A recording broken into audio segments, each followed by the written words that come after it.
Ну, привет. Что-нибудь сейчас расскажу. Что-нибудь сейчас я даже ты расскажешь. Что-нибудь расскажу. Что ты расскажешь?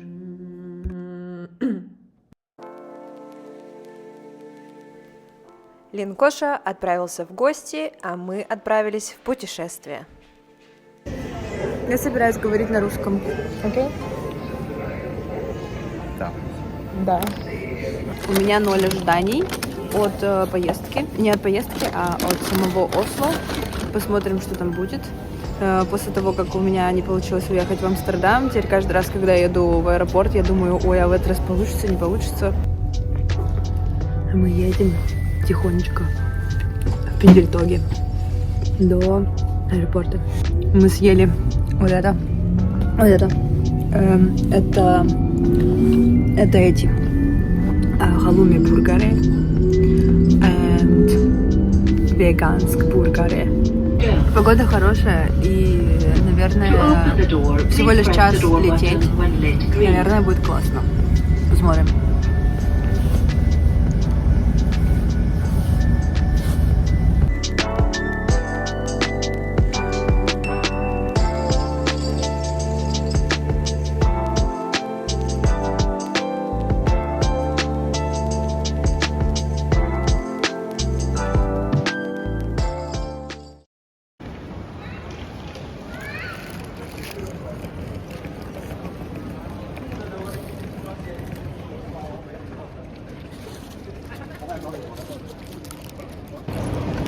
Мы прилетели.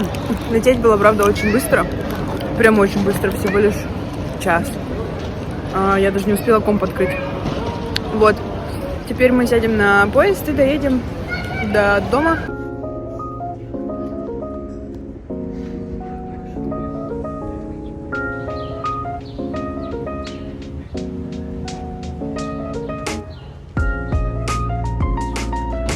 Мы как будто добрались до дома.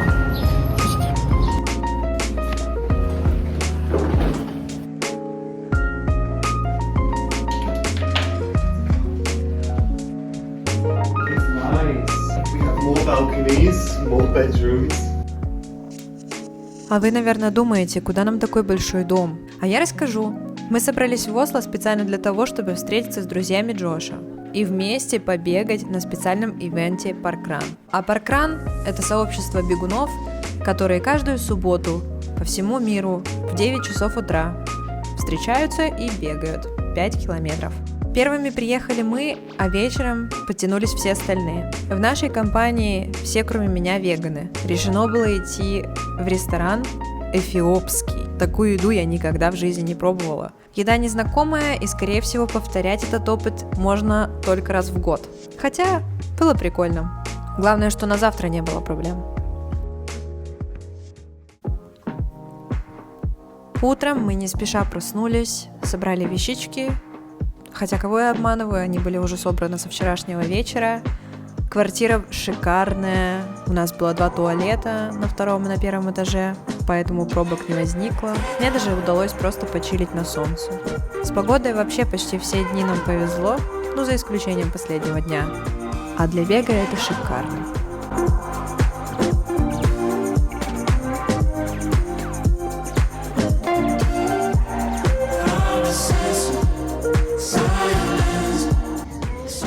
And continue straight ahead over the lawn and find the first sign. Dangerous, it's all downhill.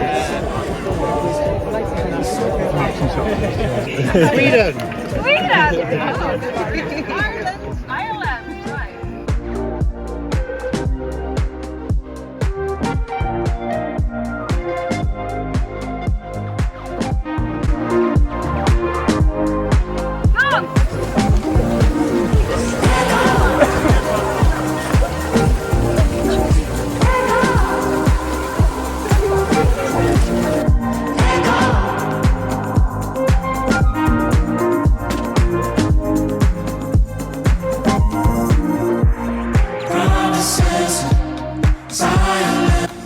Мы набегались, наелись вкусного. И теперь будем отдыхать чуть-чуть, ну лишь чуть-чуть. Я купила кепку в кафешке, которая называется Папигоя. Вот. кайф. Бегать было легко, несмотря на то, что маршрут был немножко более сложный, чем обычно, потому что, вначале была очень сильная горка, потом с горки, но я почитала, как правильно бежать, и поэтому как будто бы я сэкономила силы больше, и мне было комфортнее. Не знаю, какие планы на сегодня, посмотрим.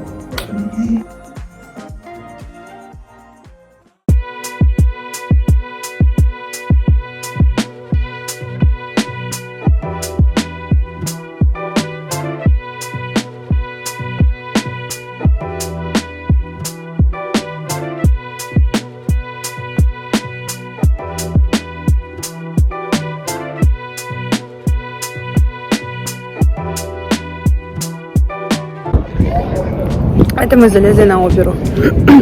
Тут смотровая площадка, миленькая. Беленькое все такое, солнечное, красивенькое. Так, но то, что нам с погодой повезло, я вам уже рассказала.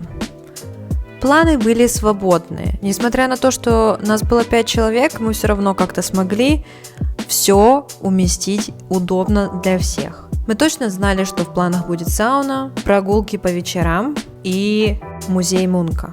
Так, не спеша, день за днем, планы выполнялись. На улицах повылазили все. Классно было быть частью этой суеты. Уже очень много я слышала дифирамб о том, как удобно спроектированы северные города. Ну и я только могу с этим согласиться. Все транспортные сети где-то рядом. В любое место, которое тебе нужно, несложно добраться. В общем-то, все для людей, как будто на первый взгляд. А теперь давайте поговорим про Мунка. Почему его музей здесь стоит, чем он известен? Это норвежский художник. Он на самом деле один из моих самых любимых художников. А люблю я его за то, как он показывает тревогу, одиночество, телесность. Все эти чувства он передает не через реальные формы, а через, немного искаженные, потому что он один из самых знаменитых представителей экспрессионизма. И на самом деле у него была очень тяжелая жизнь. Когда-то он даже сам написал, что болезнь, безумие и смерть были ангелами, стоявшими у моей колыбели. И самая знаменитая его работа – это «Крик». Картина показывает экзистенциальный ужас, а вокруг красно-оранжевый пейзаж. Я не очень люблю какие-то пояснения от художников, но в этом случае Мунк просто сказал, что однажды он увидел такой яростный закат, как будто этот закат был криком, проходящим через природу. Не менее трогательная работа «Мадонна». Женщина с закрытыми глазами и откинутой назад головой. Вокруг головы красный ореол, напоминающий нимб. Но все-таки это больше похоже на страсть, чем на святость. Мне очень нравится, что в работах он показывает женщину как человека, дающего жизнь, так и забирающего его в лице смерти. И эта картина вызвала огромный скандал, потому что объединила в себе сексуальность и Мадонну. Но именно за это я и люблю Мунка. А на этих картинах он показал смерть, как люди встречают смерть, как люди становятся свидетелями смерти. И сквозь все эти картины проходит какой-то холод, но при этом покой. И на эти картины можно смотреть часами, разглядывать тела и пробовать почувствовать, что находится внутри. Музей огромный и очень интерактивный. Показана литография, и даже можно поэкспериментировать самостоятельно с ней.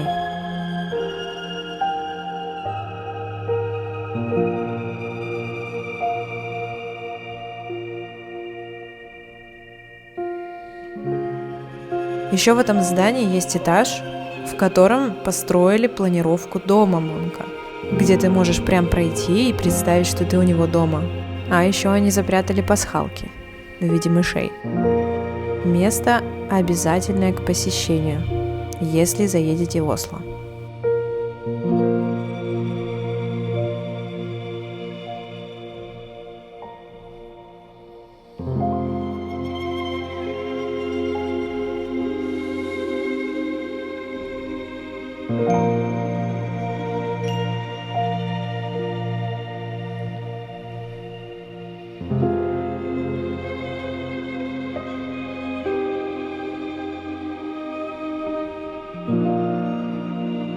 И современное искусство никто не отменял. Этаж выделен под современщину. Тоже стоит заглянуть.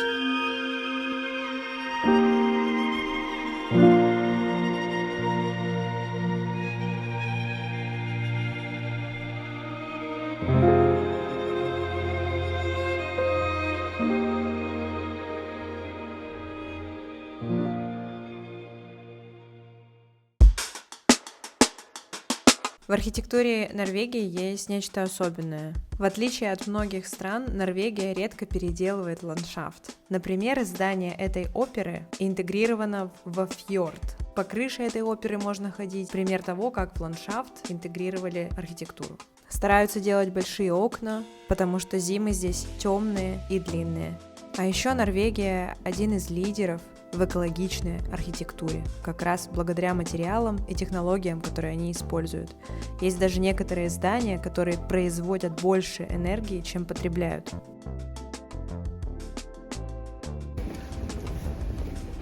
What are you filming me for? Could a man not just enjoy a bin? Swim in the bin? Why are you filming me, you Do you remember monkey? They like do like this.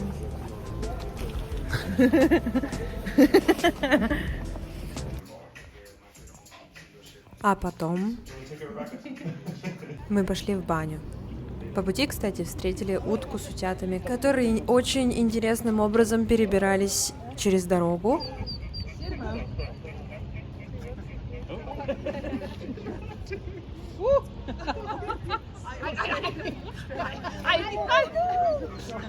А потом прыгали в воду с высоты.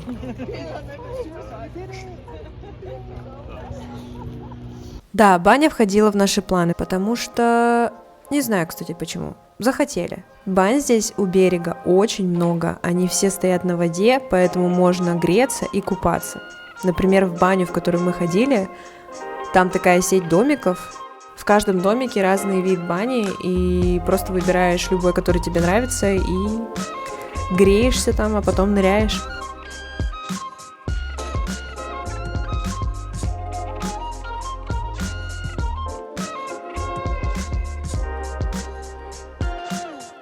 Я реально запрыгнула купаться, я в шоке. Я вообще не люблю холодную воду.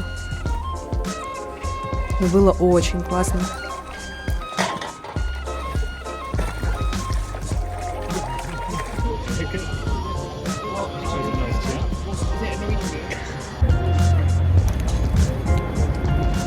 В этом путешествии любимой едой стала шаверма с хумусом. Разыскали ее рядом с местом, где мы жили. И есть захотелось. Кстати, я не рассказала, наблюдали такую картину, как полицейские дали детям потрогать коней. Ничего такого, просто понравилось. Вот. Вот так.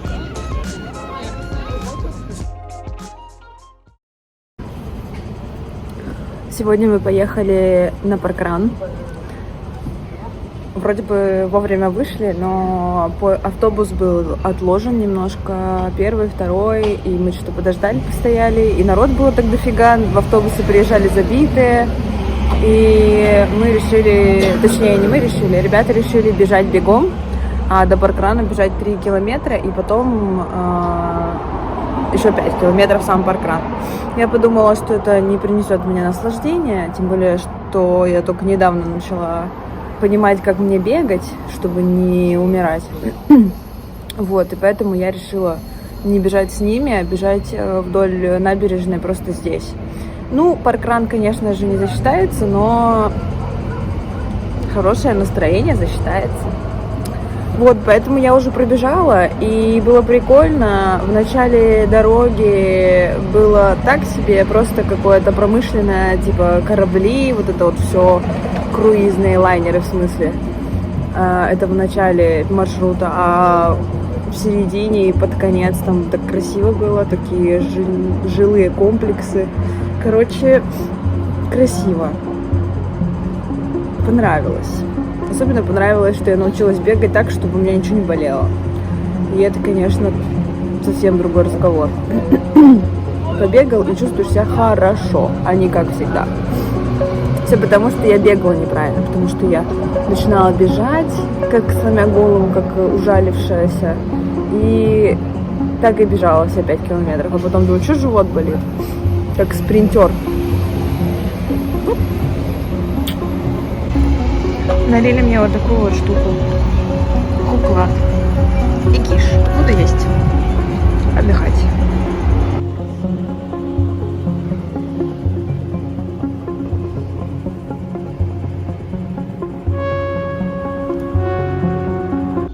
Сейчас я еще кое-что расскажу.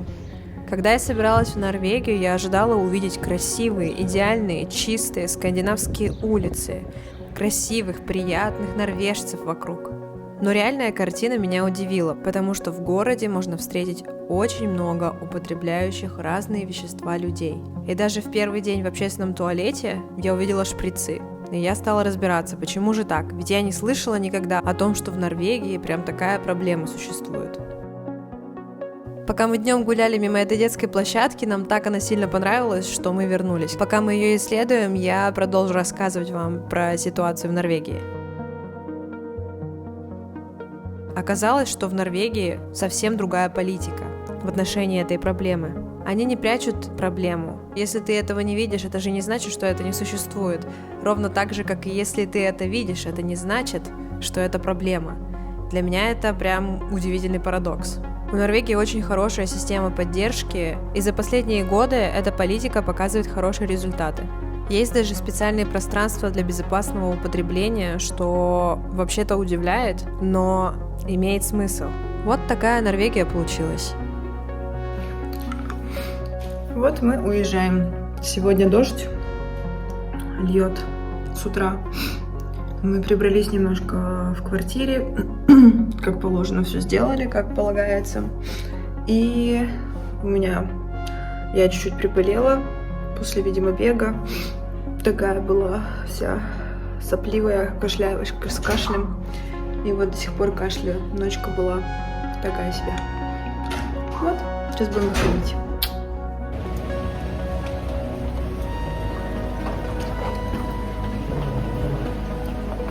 Это мы едем в аэропорт. Путешествие подходит к концу. Очень было хорошо. Hello. Tell me something. We are going home because we are sick of Oslo and Norway. Too much. You don't like it? No, I like this pretty good.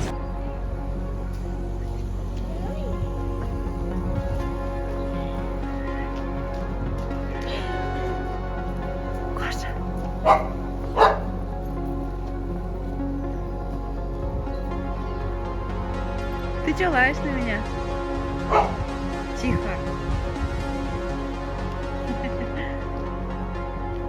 На этом я заканчиваю. А вам предлагаю посмотреть перформанс, который попался нам в последний день, буквально перед тем, как мы поехали в аэропорт. Поэтому наслаждайтесь, подписывайтесь и ставьте лайки. Пока-пока.